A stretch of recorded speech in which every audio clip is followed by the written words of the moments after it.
World के ज्यादातर major stock markets में कंप्लीट ब्लड बाथ हुआ है। तो इस वीडियो में जानने की कोशिश करेंगे कि वर्ल्ड मार्केट्स में क्या चल रहा है, इंडियन मार्केट्स में क्या चल रहा है। और ऐसा नहीं कि सिर्फ स्टॉक मार्केट ही गिरा है, गोल्ड सिल्वर में भी अच्छा खासा गिरावट आया। तो इसके बारे में जानेंगे कि यहाँ पे क्या चल रहा है, और साथ ही इंटरेस्ट रेट फ्रंट पे जानेंगे कि वर्ल्ड में इंटरेस्ट रेट कहाँ मूव कर रहा है और इंडिया में आने वाले समय में इंटरेस्ट रेट कहाँ जा सकता है।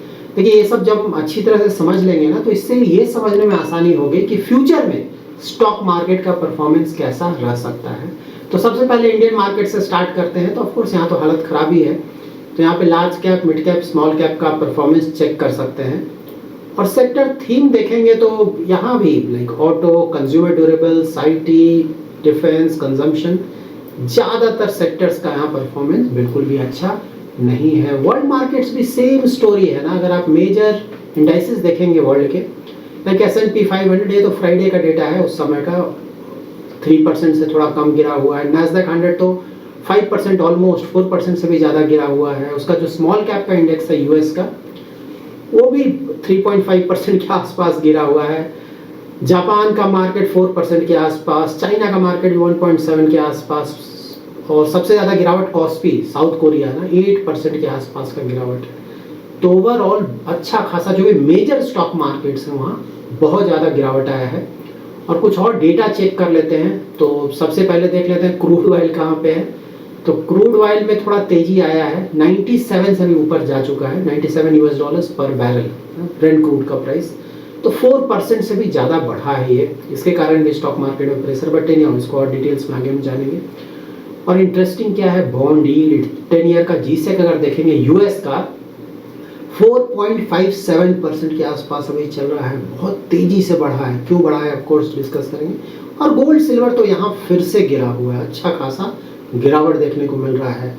उसके बाद डॉलर इंडेक्स कहाँ पे है, क्योंकि इसी से आपको बहुत सारा एक्सप्लेनेशन मिलेगा। खासकर जो गोल्ड और सिल्वर का मूवमेंट है ना, इससे बहुत हद तक डिसाइड होता है। तो डॉलर इंडेक्स 100 क्रॉस कर चुका है, 100 से नीचे चल रहा था ना ये, तो क्रॉस कर गया है यहाँ पे। और उसके बाद इंडिया का अगर आप देखेंगे कि भाई रुपी कहाँ पे है, तो 95.5 के आसपास, जब मैं वीडियो रिकॉर्ड कर रहा हूँ उस समय के आसपास। और 10 ईयर हमारा देखेंगे तो 6.97% के आसपास है। तो यहाँ पे तो खैर ठीक ठाक है, 7% से नीचे गिरा है। रुपी भी थोड़ा स्ट्रांग हुआ है। क्यों स्ट्रांग हुआ, आगे मैं थोड़ा इसे कवर करूँगा। और जो मेजर स्टॉक्स है ना आजकल, जहाँ पे बहुत ज़्यादा रिटर्न आ रहा है, कहाँ रिटर्न आ रहा है, सैमसंग इलेक्ट्रॉनिक्स 10% के आसपास का गिरावट। और उसके बाद SK हाइनिक्स ऑलमोस्ट 8% के आसपास का गिरावट। और ताइवान सेमीकंडक्टर रिलेटिवली कम गिरा है, 3% के आसपास गिरा है। तो मैं यही काफ़ी समय से आप लोगों को समझा दे रहा हूँ ना कि भाई ये जो रिटर्न्स आ रहा है इतना ज़्यादा ना, ये बहुत ज़्यादा है, यहाँ पे गिरावट आएगा और देखने को मिल भी रहा है। तो अगर आप हमारा यूट्यूब वीडियो रेगुलरली वॉच करते हैं तो आपके लिए सरप्राइजिंग नहीं होना चाहिए कि भाई इतना ज़्यादा कैसे गिर गया। तो पहले ही मैंने बताया था कि 10-15% के आसपास का गिरावट कभी भी हो सकता है। और अगर प्रॉब्लम ज़्यादा बढ़ा तो इवन 30-40 और इवन 50% भी अगर गिर जाए, बाहर का मार्केट बोल रहा हूँ, इंडियन मार्केट में, तो सरप्राइजिंग नहीं होगा। तो भाई चल क्या रहा है मार्केट में, अचानक ऐसा क्या हो गया कि ना, एक होता है ट्रिगर पॉइंट। तो ट्रिगर कहाँ से मिला मार्केट को इतना गिरने का, यूएस मार्केट, साउथ कोरिया का मार्केट, बहुत ज़्यादा गिरा हुआ। तो देखिए, सबसे बड़ा जो ट्रिगर आया है वो है कि भाई यूएस में लग रहा है कि इंटरेस्ट रेट कट होने के चांसेस ऑलमोस्ट नील हो गए हैं। इनफैक्ट हो सकता है इंटरेस्ट रेट हाइक का नौबत आ जाए। क्यों ऐसा बोला जा रहा है, क्योंकि फ्राइडे को वहाँ जॉब डेटा आया है।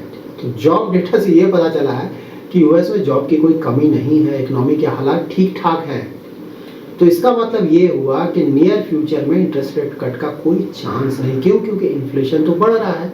ये अगर इन्फ्लेशन थोड़ा बढ़ता रहता और जॉब मार्केट खराब होता ना, लगता कि नहीं इकोनॉमी का हालत खराब हो रहा है, तब फिर शायद इंटरेस्ट रेट कट का सोचा जा सकता था। लेकिन जब इकोनॉमी आपका ठीक ठाक कर रहा है, आपका जॉब भी अच्छा खासा क्रिएट हो रहा है, तो इन्फ्लेशन भी वहाँ पे आपका ज़्यादा है, तो फिर इंटरेस्ट रेट कट करने का कोई मतलब बनता नहीं है। तो यहाँ पे या तो इंटरेस्ट रेट आप स्टेटस को रखें, और अगर इन्फ्लेशन ज़्यादा बढ़ गया तो इंटरेस्ट रेट बढ़ाएं।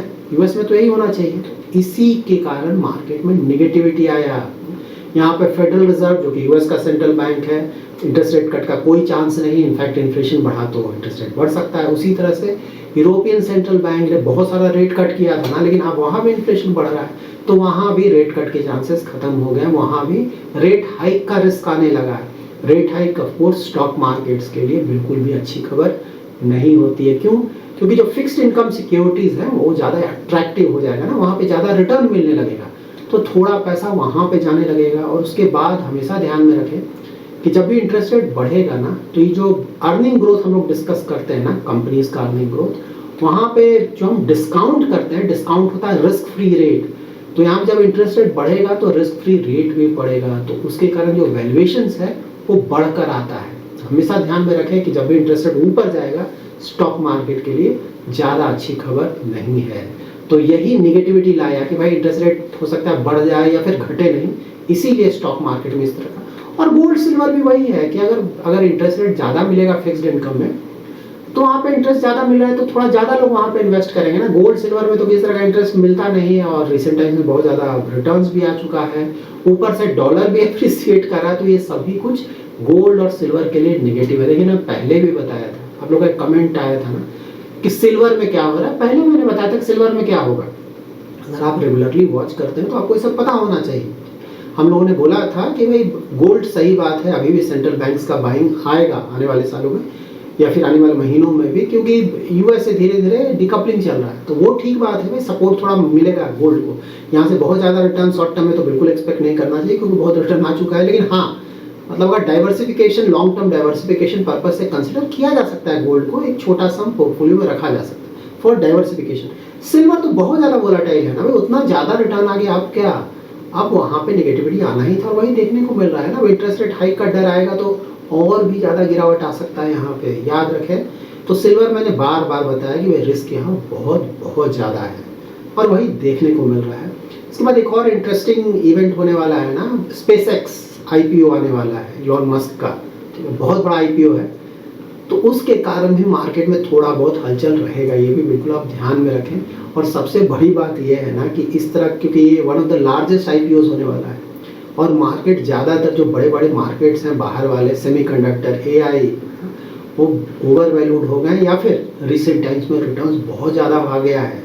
तो जब भी इस तरह का बड़ा आईपीओ होता है ना, तो पास्ट में देखा गया है कि एक ट्रिगर पॉइंट बनता है मार्केट करेक्शंस का, क्योंकि ये आईपीओ बहुत ज़्यादा मनी लेगा ना, इतना बड़ा आईपीओ है कि हो सकता है बहुत लोग अपना जो करंट होल्डिंग थोड़ा बेच कर इसमें इन्वेस्टमेंट करें, होगा वो, ऐसा होता है। तो उसके कारण भी स्टॉक मार्केट में थोड़ा प्रेशर देखने को मिल सकता है। और स्पेस एक्स आईपीओ का डिटेल्स में कल या परसों के वीडियो में डिटेल में आपको बता दूंगा कि कंपनी क्या करती है, आईपीओ का क्या प्रोस्पेक्ट मेरे अनुसार, ऑफ कोर्स ये सब मैं डिटेल में बता दूंगा कल या परसों। मोस्टली मैं कल ही ट्राई करूंगा कि इसको डिटेल में कवर कर दूं आप लोग के लिए। तो देखिए, ये बड़ा रीजन था, नंबर 1 रीजन यही, जिसको ट्रिगर बोला जाएगा ना मार्केट में गिरावट, कि भाई यूएस इंटरेस्ट रेट्स कटने का कोई चांस नहीं कट होने का लग रहा है, इनफैक्ट बढ़ने का डर हो गया, तो ये आया इसीलिए वहाँ का 10 ईयर भी बहुत तेजी से बढ़ा। और सेकंड ऑफ कोर्स ईरान और इजराइल का वॉर फिर से स्टार्ट हो गया है। यूएस तो डायरेक्टली इस बार इन्वॉल्व नहीं हुआ, पहले ईरान ने इजराइल पर अटैक किया, फिर से इजराइल ने ईरान पे अटैक कर दिया, तो उसके कारण क्रूड ऑयल का प्राइस इतना 97 के आसपास, मतलब थोड़ा देर पहले तो 98 के आसपास चला गया था, तो 4% से ऊपर चला गया तुरंत में, तो उसका भी ऑफकोर्स निगेटिव असर पड़ा है। तो ये सब बातें हैं जिसके कारण निगेटिविटी फैला है। उसके बाद इंडिया के पर्सपेक्टिव से देखें अगर ना, तो इंटरेस्ट रेट कट इस बार हुआ नहीं, इनफैक्ट न्यूट्रल रखा गया है आरबीआई की तरफ से।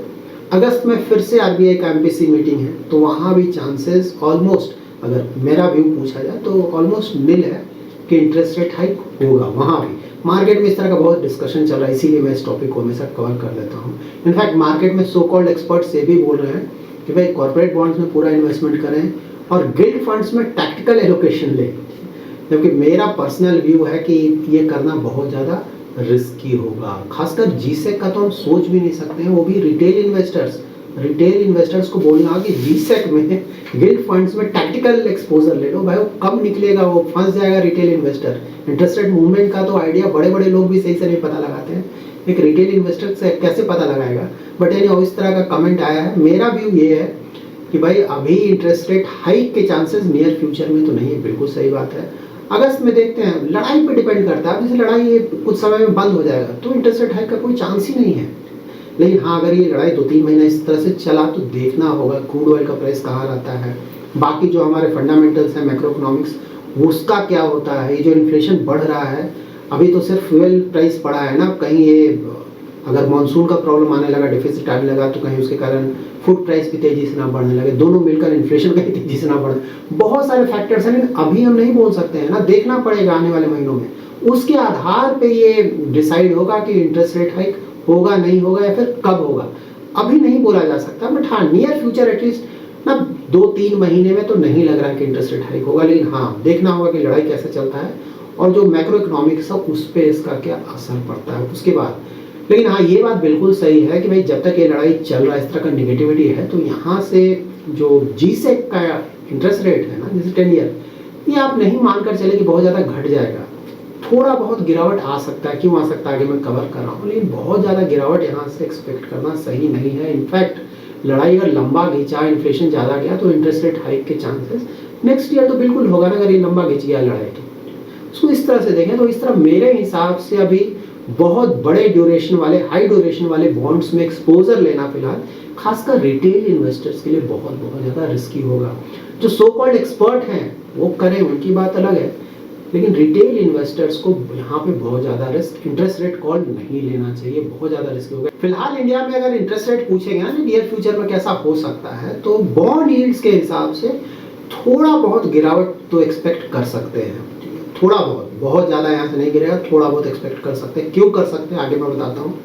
और साथ ही रुपी भी अगर देखें ना, तो यहाँ से थोड़ा बहुत और एप्रिसिएशन, रुपी थोड़ा डॉलर के मुकाबले और ज़्यादा अप्रिशिएट कर सकता है, मे बी 93 के आसपास। एग्जैक्टली तो मुझे नहीं पता, गेसवर्क है। क्यों मैं ऐसा बोल रहा हूँ, क्योंकि देखिए आरबीआई और गवर्नमेंट दोनों की तरफ से कुछ इनिशिएटिव्स लिए गए, इसीलिए मैंने बोला था ना कि देखिए इन चीज़ों को बहुत ज़्यादा परेशान नहीं होना चाहिए कि रुपये गिरा है। आरबीआई और गवर्नमेंट दोनों के पास बहुत सारे टूल्स हैं जिससे इन चीज़ों को मैनेज किया जा सकता है। बट हाँ, तुरंत इंटरवीन वो लोग नहीं करना चाहते हैं। जब देखते हैं कि नहीं अब ना थोड़ा ज़्यादा हो रहा है, एक्सेस हो रहा है, इकोनॉमी पे उसका नेगेटिव असर पड़ने लगा है या पड़ेगा, तब जाकर वो एक्शन लेते हैं। और वो लिया गया है। जैसे गवर्नमेंट की तरफ से क्या किया गया कि एफआईआईज के लिए जो गवर्नमेंट सिक्योरिटीज पे टैक्स लगता था, लॉन्ग टर्म, शॉर्ट टर्म, या फिर जो इंटरेस्ट पे विथ होल्डिंग टैक्स लगता था ना, सभी कुछ खत्म कर दिया गया है। तो ऑलरेडी मैंने आपको ये सब मैंने बताया भी था। तो ये इसके कारण थोड़ा और पैसा इंडिया में आएगा, जिसके कारण डॉलर ज़्यादा आएगा तो रुपये थोड़ा स्ट्रांग होगा। साथ ही जो फ्रेश इशू होगा 15 ईयर, 30 ईयर, 40 ईयर का पेपर गवर्नमेंट सिक्योरिटीज का, उसको फुल्ली एक्सेसिबल रूट में ऐड कर दिया गया, FAR रूट में। इसका मतलब क्या हुआ कि जो FIIs हैं यहाँ पे बिना इन्वेस्टमेंट कैप के इन्वेस्टमेंट कर सकते हैं। तो इसके कारण भी थोड़ा और पैसा इंडिया में होगा, ये अच्छी बात है। उसके बाद जो PSUs है ना, पब्लिक सेक्टर अंडरटेकिंग्स, उनको बोला जा रहा है कि भाई जो ECB बोरोइंग है ना, एक्सटर्नल कमर्शियल बोरोइंग, आप ज़्यादा से ज़्यादा करो। तो वहाँ पे आरबीआई की तरफ से बोला जा रहा है कि अभी ऑफ कोर्स इस पर क्लैरिटी आना है कि जो भी हेजिंग कॉस्ट होगा उसका एक हिस्सा आरबीआई बेयर करेगा खुद से, कि जैसे 3.54% के आसपास का हेजिंग कॉस्ट आता है, तो मे भी 50%, अभी इस पर क्लैरिटी आएगा, आरबीआई बेयर करेगा, बाकी आप लोग देख लो। हेजिंग कॉस्ट बहुत जरूरी है, क्योंकि जब आप ECB रेस करोगे बाहर से ना, तो डॉलर टर्म्स में आप रेस करोगे, डॉलर इंडिया में लाओगे। लेकिन जब आप पेमेंट करोगे, आप जब बोरोइंग करते हो उसको पे भी तो करना है ना, पे करोगे फिर से आप डॉलर टर्म्स में पे करोगे।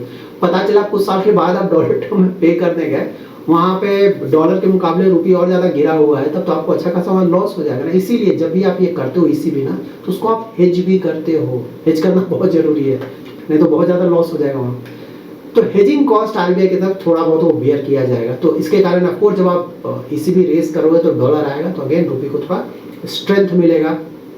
उसके बाद जो एडी बैंक्स है ना, authorised dealer banks, AD banks का मतलब क्या हुआ, आरबीआई की तरफ से इन्हें अप्रूवल होता है कि आप फॉरेक्स ट्रांजैक्शंस कर सकते हो, तो ये होता है एडी बैंक्स। तो उनको बोला गया कि भाई आप ज़्यादा से ज़्यादा FCNRB का मतलब क्या हुआ, foreign currency non resident bank deposits आप रेस करो, NRI से जितना ज़्यादा हो सके रेस करो। डॉलर वाला ये होता है, डॉलर का डिपॉजिट। तो अगेन डॉलर आएगा तो ऑफकोर्स रुपये वहाँ से थोड़ा स्ट्रांग होगा।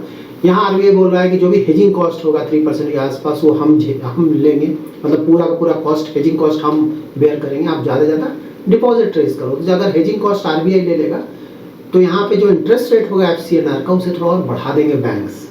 तो जब इंटरेस्ट रेट आप थोड़ा बढ़ाओगे, जैसे 3 to 5 ईयर डिपॉजिट जो है 30 सितंबर तक आरबीआई ने बोला कि हमारे तरफ से जो हेजिंग कॉस्ट होगा हम कवर करेंगे।